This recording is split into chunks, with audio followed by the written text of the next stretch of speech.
Puji Tuhan. Salam sejahtera bagi Bapak Ibu, saudara-saudari sekalian dimanapun saat ini berada. Melalui video ini kembali saya akan mengajak kita untuk terus belajar dari kebenaran firman Tuhan. Dan firman Tuhan yang akan menjadi bahan perenungan kita pada saat ini terdapat di dalam kitab Injil Lukas pasalnya yang pertama. Kita akan baca ayatnya yang ke-46 sampai dengan ayatnya yang ke-47. Firman Tuhan berbunyi demikian. Lalu kata Maria, "Jiwaku memuliakan Tuhan, dan hatiku bergembira karena Allah, Juru Selamatku." Saudara yang kasih oleh Tuhan Yesus Kristus,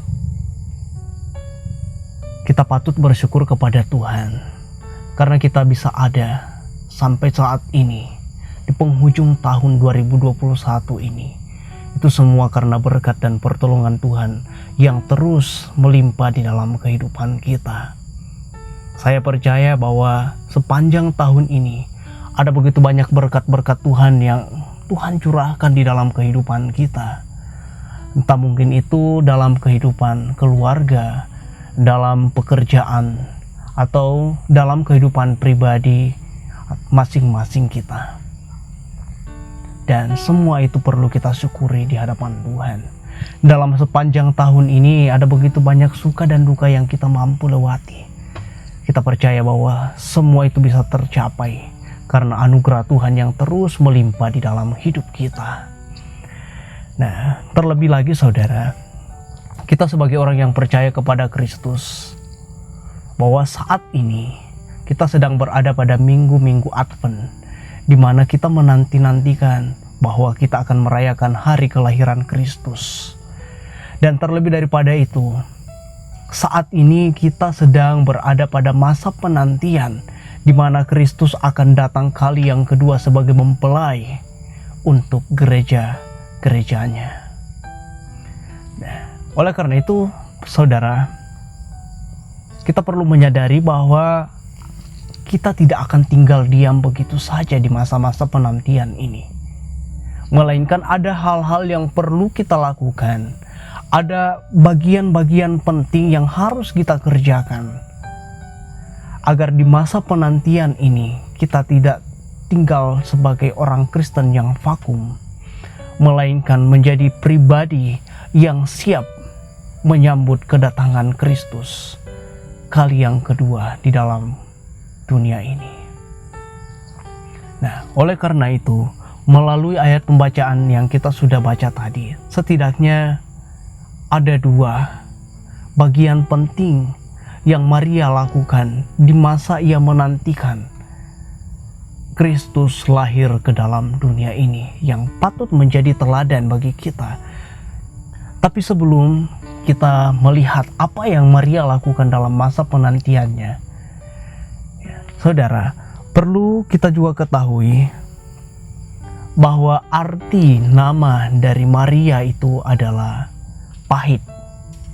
Ya, berasal dari kata bahasa Ibrani marah yang artinya pahit. Dan kita menyadari bahwa arti nama ini adalah arti yang sangat tidak bagus. Ya. Tapi ada hal yang luar biasa yang terjadi dalam kehidupan seorang Maria ketika Allah memberikan karunia kepadanya untuk mengandung bahkan melahirkan Kristus, melahirkan Yesus Kristus di muka bumi ini. Ya, kalau kita melihat perjumpaan Maria dengan Elizabeth, ibu Yohanes Pembaptis, ketika Maria berjumpa dengan Elizabeth ketika dipenuhi Roh Kudus mengatakan bahwa Maria adalah perempuan yang paling diberkati oleh Tuhan, perempuan yang paling berbahagia. Di sini kita dapat melihat, saudara, bahwa ketika Allah hadir dalam kehidupan Maria, ada sebuah perubahan yang sangat luar biasa terjadi. Yang dulunya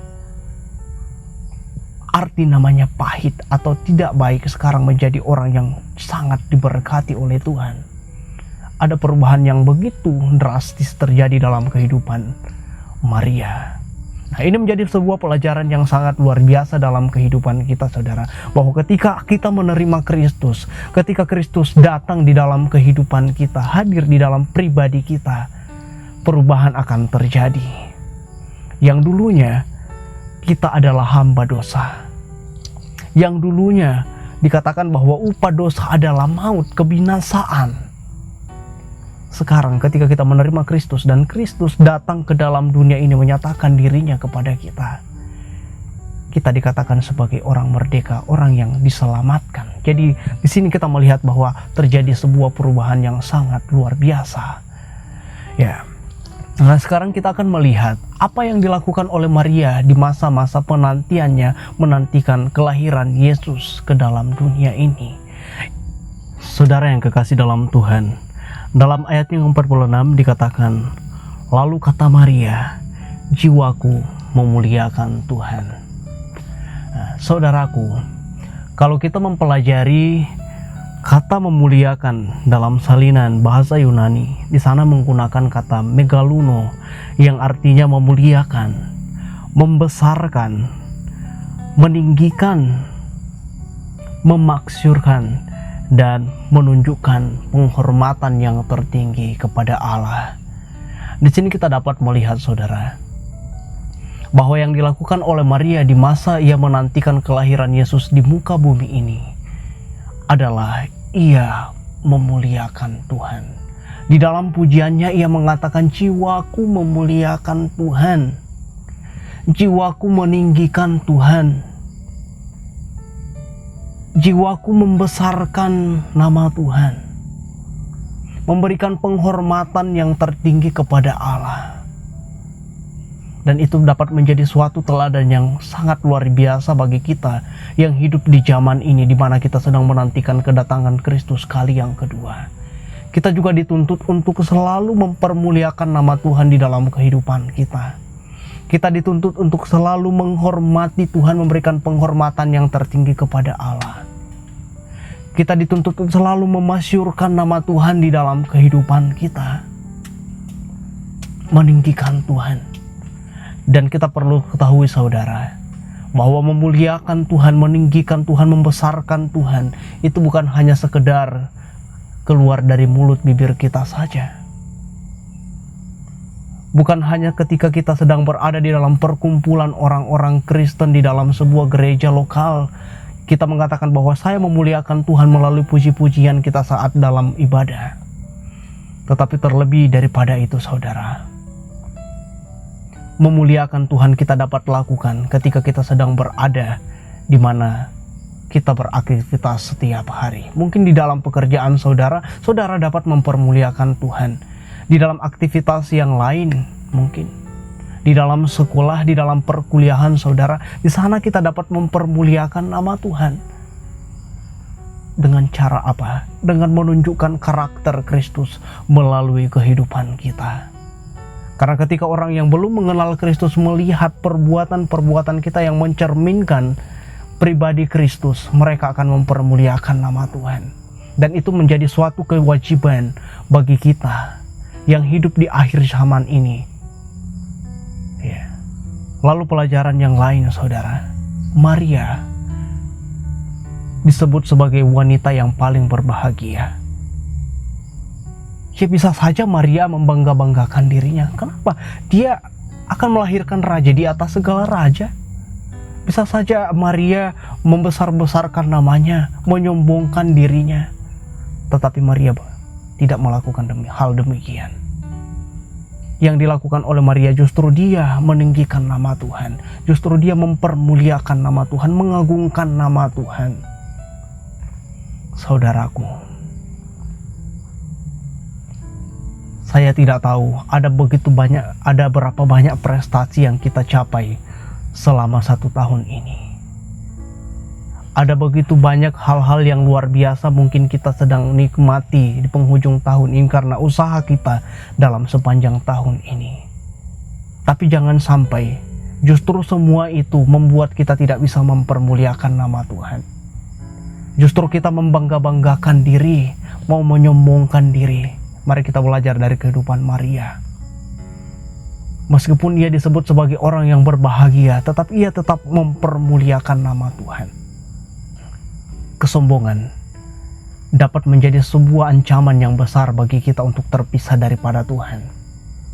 Oleh karena itu, mari kita di dalam kehidupan kita selalu mempermuliakan nama Tuhan, selalu menomorsatukan Tuhan, memberikan penghormatan yang tertinggi kepada Allah seperti yang dilakukan oleh Maria di masa penantiannya. Ya, jadi di sini saudara, kita dapat belajar bahwa ketika kita hidup di akhir zaman ini, di mana Kristus akan datang menjadi mempelai untuk gereja, mari kita selalu meninggikan nama Tuhan, semakin mempermuliakan nama Tuhan. Dan biarlah kita kedapatan siap untuk menjadi orang-orang yang akan dipilih oleh Allah untuk masuk ke dalam kerajaan surga. Lalu hal yang kedua yang dilakukan oleh Maria dalam masa penantiannya akan kelahiran Yesus ke dalam dunia ini. Dalam ayat 47 dikatakan, "Dan hatiku bergembira karena Allah juru selamatku." Nah, saudaraku, kalau kita mempelajari kata gembira, di dalam salinan bahasa Yunani menggunakan kata ageliao yang berarti bersukacita, bersorak-sorai, atau menikmati. Nah, saudaraku, Maria dalam masa penantiannya yang ia lakukan, selain memuliakan nama Tuhan, ia selalu bergembira. Maria bersukacita, Maria bersorak-sorai melalui puji-pujian yang ia naikkan kepada Tuhan. Kenapa? Karena Maria mengatakan bahwa Allah adalah juru selamatku. Saudaraku, Kristus datang ke dalam dunia ini yang sebentar lagi kita akan rayakan sebagai juru selamat kita, sebagai penyelamat hidup kita. Nah, untuk itu kita yang hidup di zaman sekarang ini, di mana kita sedang menantikan kedatangan Kristus kali yang kedua, kita juga wajib untuk mensyukuri apa yang Tuhan sudah lakukan di dalam kehidupan kita. Kita perlu bergembira, kita perlu menikmati tentang karya penyelamatan yang Tuhan sudah berikan di dalam kehidupan kita. Kita telah ditebus dari dosa, jurang kebinasaan. Nah, untuk itu, sebagai orang yang percaya kepada Kristus, kita perlu mensyukuri semuanya itu. Kita perlu bergembira atas apa yang Tuhan sudah lakukan di dalam kehidupan kita. Dengan cara bagaimana? Dengan cara mengerjakan keselamatan yang Tuhan sudah berikan di dalam kehidupan kita. Menjaga agar keselamatan itu tetap menjadi milik kita. Karena seperti ini saudara, percuma kita mengatakan bahwa saya bersyukur telah diselamatkan oleh Tuhan dari jurang kebinasaan, kalau ternyata di dalam praktek kehidupan kita tidak mencerminkan bagaimana selayaknya kita mensyukuri apa yang Tuhan sudah kerjakan di dalam kehidupan kita, apa yang Tuhan sudah anugerahkan di dalam kehidupan kita. Tetapi sebaiknya yang kita perlu lakukan, karena kita adalah orang yang telah ditebus dari dosa, perlu kita mensyukuri semuanya itu.